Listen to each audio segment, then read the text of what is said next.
this is my board for my new video, which is going to be a two-part series. There are 4 types of lawsuits that a debtor faces. 2 of them are creditor lawsuits. One is your Citibank, Wells Fargo, Amex, JP Morgan, pure creditor. Securitization offers you a new defense, a real solid defense, as I'll explain in part 1 of my video. On the second type of lawsuit, that's the first, if a creditor sold to a creditor, under Henson versus Santander, a recent Supreme Court case, even though it's buying a defaulted debt, it used to be the creditor is now a debt collector and you could sue under the FDCPA.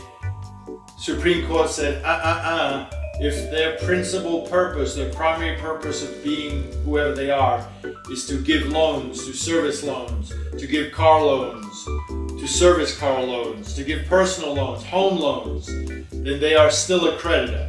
If the primary purpose of the entity that bought the debt, which is your MCMs, your PRAs, your Crown Asset, your LVND funding, their primary purpose is one thing in life, and that's to collect defaulted debt. So then your creditor lawsuit is really a pseudo debt by a debt. But those are 2 creditor lawsuits that will be talked about under Henson versus Santander in part 1 of this video. And so next up comes the video. Hey, this is Brian Parker. I'm going to do a quick video to supplement the other 2 videos I have on securitization.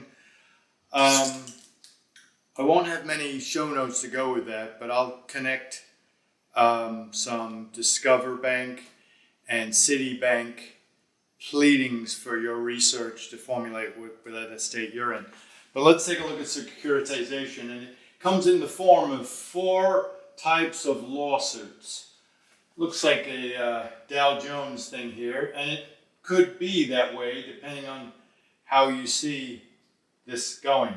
The first debt, let's say you sign up with Citibank, you sign up with Citi or Wells Fargo. I'm not sure if they're in credit cards anymore. Fargo, Amex, JP Morgan. That's you and them deciding they're going to give you credit. It's a simple creditor lawsuit. You get sued by Citibank, for example. So what are your options? Up until I came along, not many. I'm not blowing my own horn, because I'm giving you all this that you need to go, either as an attorney or an unrepresented person, go fight the good fight here. We need more warriors. A creditor lawsuit technically is the hardest, because first they hold on to their stuff. So you're going to get deals on your own of 80%, 70% maybe, especially Amex, they're tough nuts. So what do? We introduce the concept of securitization. We're not really introducing it.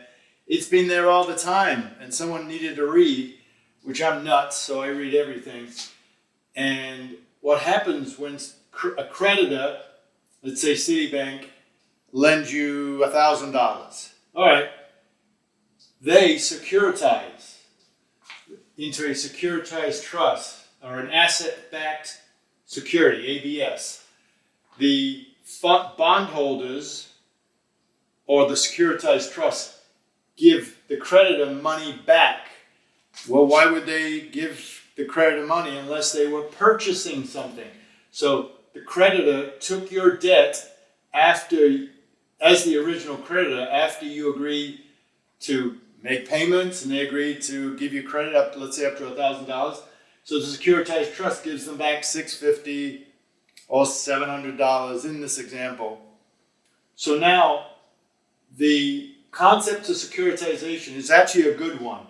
When a creditor has debt on its balance sheet, like you and me, they need to keep their debts down, their debt to income, because they always want to borrow money, just like you and me want to get a house or a big boat or something. I don't like boats, but I'm trying to say a big purchase means you have to get your debt income. You hear that mostly with houses, so that you have a good FICO score. That's what creditors do when they go to the bank or they go to the Fed.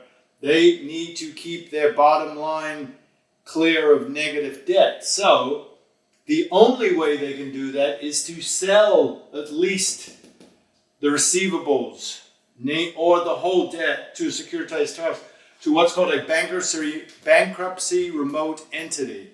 Meaning, if they still have an ownership, then they can't go to the bank and get a good deal because they still have this negative thing on their bottom line.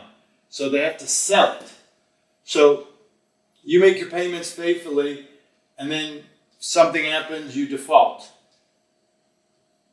Citibank then comes and sues you. And you go, well, I know I signed up with Citibank. I got to do something about this lawsuit. Yeah, here's the something.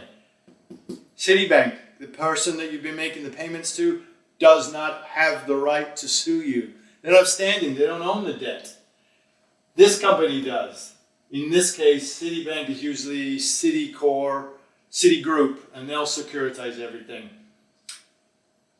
The securitized trust pays bondholders that own your debt a piece of the money that the creditor collects every month from you. And that's all they are, is what's called a servicer. They're not an owner. Only an owner can sue you. So that's one part of securitization that protects you against creditors. Another lawsuit is where a creditor, let's say, I'm going to give you a real Supreme Court case.